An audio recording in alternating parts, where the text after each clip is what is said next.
clock apart recently. Got all the gears, springs, everything laid out. I cleaned the whole movement, an ultrasonic cleaner. Started putting it back together slightly, but if you guys know anything about clocks, you see those pivot holes are out around, alright? So you get this little brooch kit and you have to make the holes bigger, and then you get some bushings and press them in, and you assemble your clock again and hope that it works. I mean, the mainsprings are mostly the hardest part because when you're taking these out, I can make a separate video about this if you guys want, but you have a letdown key here. This goes onto the winder, and when this is all together, these plates are together like this. Kind of tricky to put together.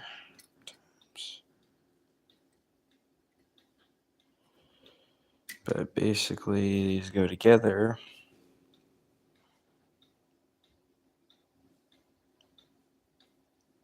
And that's how you wind it. Well, I guess my cat wants to come out. I think she does. Where'd she go? Can't find her. So, got a little issue here. Because this cat likes to go under the bed right there. She just likes to hang out there, so I guess she isn't coming out. Sometimes she does, but back to the clock then. So basically all these springs go together and it all fits into here, which is a lot of work. If you guys know anything about clocks, this pile here is just your gears for the time side. Like when those hands move around, right? That's what this controls. All this goes together and is powered by this spring inside of this movement here. And it's a lot to explain. I would have to make a long video. If you guys want me to make a long video, just let me know. And that can happen. Because it's confusing sometimes. And these are all your springs. And just anything that's in the middle of the clock that's laid out. And then this is your strike side. Like when you hear the clocks chime for the hour, how many times they chime, this spring powers that. All these gears power that as well. So it's just, you have to have a lot of patience for this stuff. And not a lot of people do, which is kind of a dying art, but here I am fixing this stuff. Well, we'll take a look at this clock over here.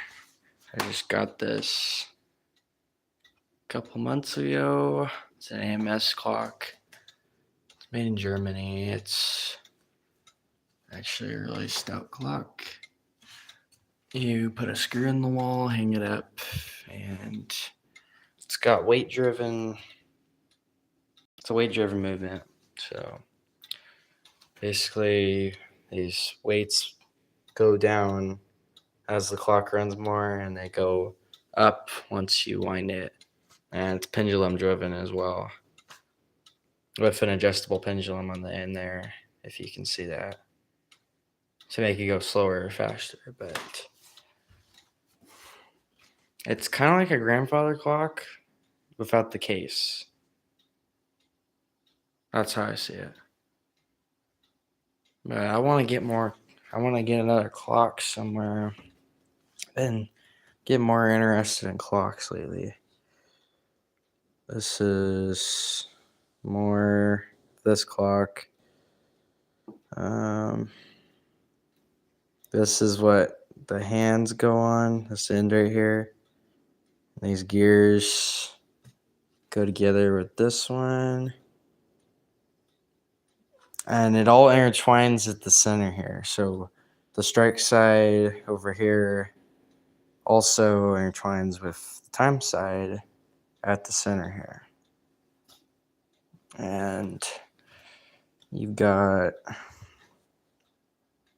that's where your pendulum swings. So this is in there. Pendulum goes on here, rocks back and forth to make it work. And this is more of the time stuff. It strikes it, but it does it with some force. Like, I'm not gonna just chime it with my hand like that, right? And the cool feature about this clock is at the half hour, you'll hear this bell chime, which is, I think it was definitely an interesting thing at the time, because before, this is a 1910 approximately clock, and originally you wouldn't have this half hour chime with the bell. You would only have the hour chime.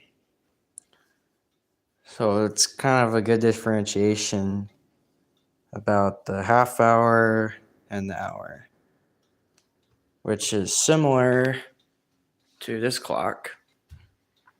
It follows one bell for everything at the top there. And that controls the half hour chime as well as the hour. Which, if you can't tell the difference between 12:30 and 1 o'clock, you have to look at it. And this one, you can tell the difference between 12:30 and 1 o'clock, because it has the 12:30. That's the half hour, just 30 minutes after the start of the hour. If you guys don't know that. But comment down below what you guys think about this kind of stuff, because this is a really time-consuming type of job to do, but some people are up for the task. Some people just crumble with this stuff, because if you just look at this stuff.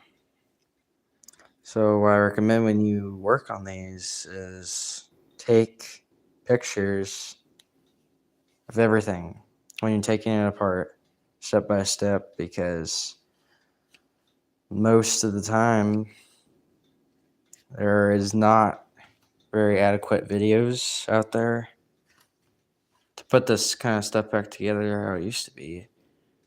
So you really have to rely on your knowledge of clocks and any pictures or notes you took before you took it apart. But I started broaching a couple of these holes. Like the top one right there, it's bigger than the other ones. So if you look at this one,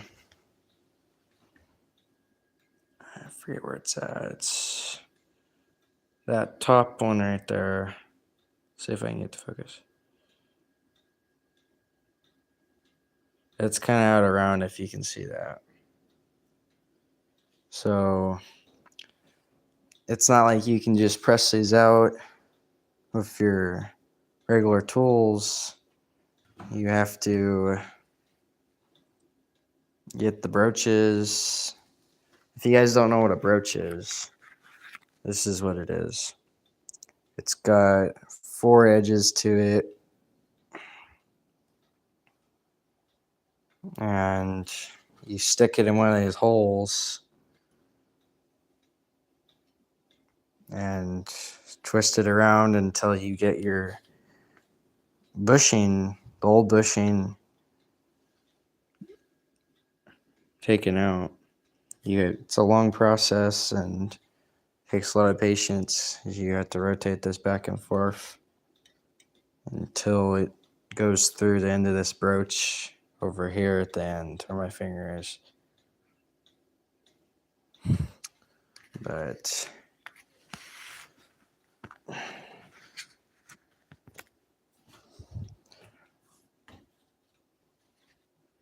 it's a fun thing to do when you have the time to do it, which I do now, but you really have to pick a time to spend a lot of your day on this stuff for some of these movements, because some of the bushings are just really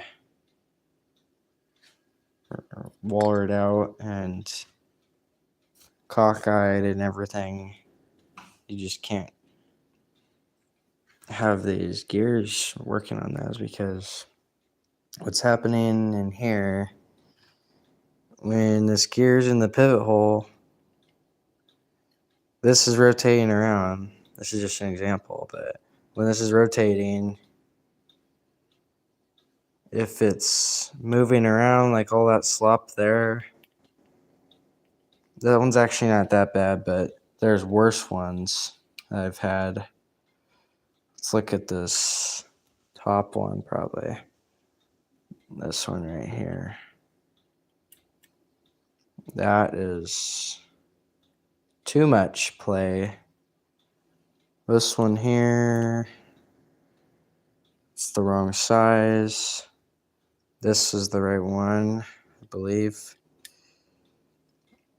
That's not a lot of play. It's pretty circular if you look at it close enough, but you only want to rebush these bushings if they're out around, like that one right there at the top right. And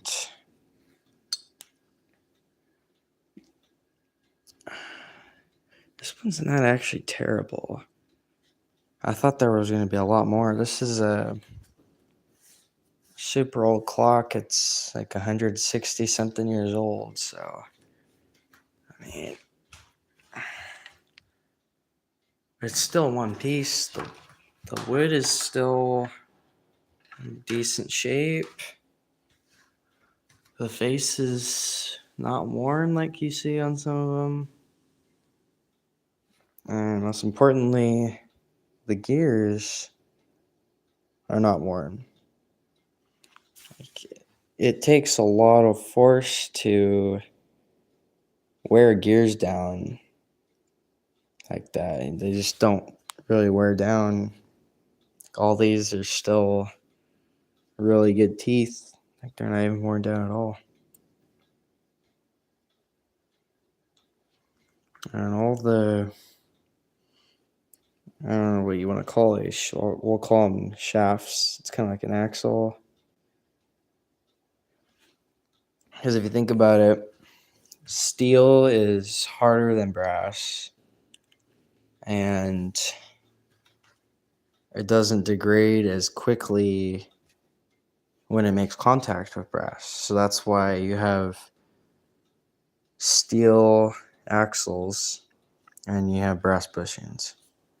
So that the bushings wear out first before the axles do. These, I don't see how these would wear away at all. Like, they're super stout. That's pretty hard to wear those down unless you have a bunch of dirt or grease, whatever, built up in here. And then you have problems because you can't just buy these gears. These parts are hard to find for these things.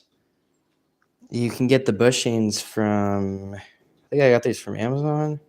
They're just assortments. You can get them at Clocks websites and a bunch of other places, but I'm kind of waiting on some broaches right now because these ones are too small and they were false advertised before on Amazon. So now I'm going to have 2 sets of broaches, which I guess that's what you get sometimes with Amazon. But these gears are fine. If I had the right broaches, I would have had this back together by now. I would have started putting these things together. Like, this goes here. So your mainspring here is connected with this. And it's going to turn this gear, which turns this gear, I'm pretty sure. And then there's 2 more. There's one here. I'm not exactly sure how it goes, but there's this one too. Well, because you have to have a few gears that come from this side and move over to the center so that they can engage with these and make the hands move. If you don't know what the hands are, it's those pointy things there in the jar. Those are the hands that tell the time, tell the hour, tell the minute. Much like this clock here that I've shown before. One's longer for the minute and the other one's shorter for the hour. And that's typically how these old clocks are. And you see some of these new ones, they have 3, I think they have 3 of them, 3 hands. And one's always just constantly moving for the seconds. But this is just a very... This thing was dirty. I should have got this on video before. It was really bad. I think I actually might have a video. You guys should go check it out on my channel. I think I did it right before I was going to clean it. I just wanted to show you guys how the thing works, how it moves. But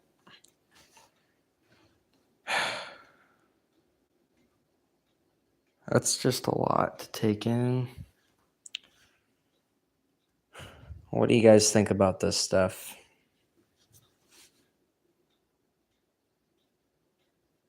I think it's pretty impressive that this clock was made in the 1910s and it's still here in 2026.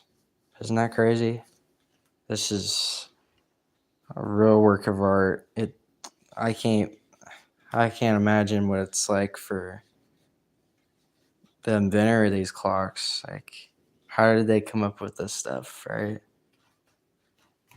Like, how do you think that you take a spring, you put gears with it, and connect them all in the center and make it tell time? Make it chime for the hour, make it chime for the half hour. Make all these springs intertwine with the whole thing. All the gears connect. All the bushings house the pivots. These 2 plates go together, and keep this thing in one piece. This little stem right here with the gears there, that controls how fast or how slow you want your clock to go. Because this one doesn't have an adjustable pendulum like this one right here. This has an adjustable pendulum there at the end of the threads. And it doesn't have that little stem popping out of there like how this one is over here.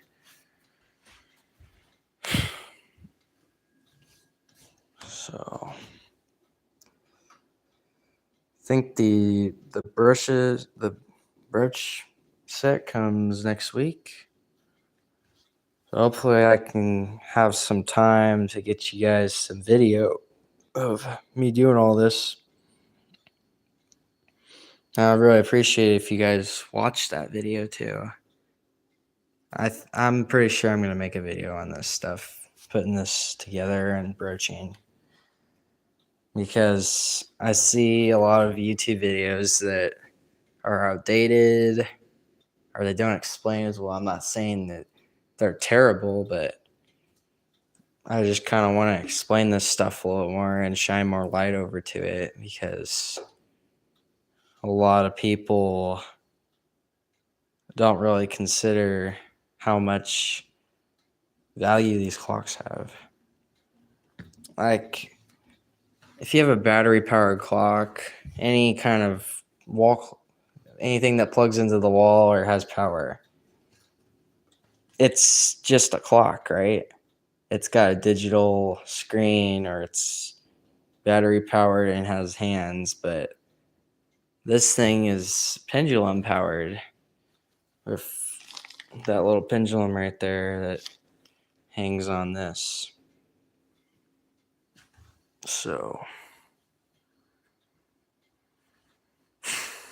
that's a very cool thing that this clock has, and it's powered by these springs.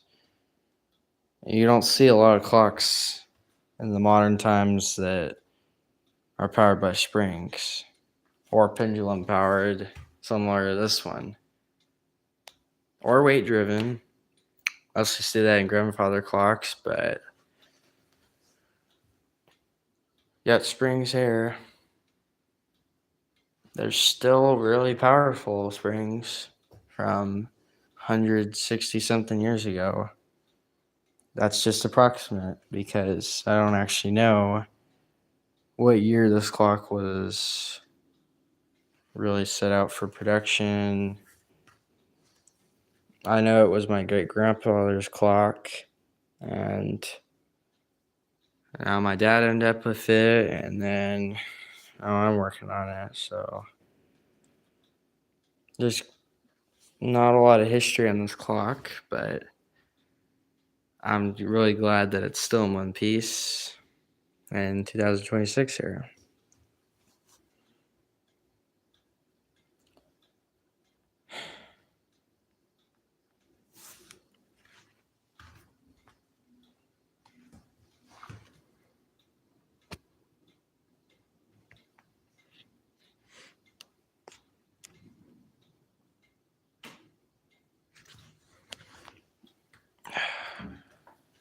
Well,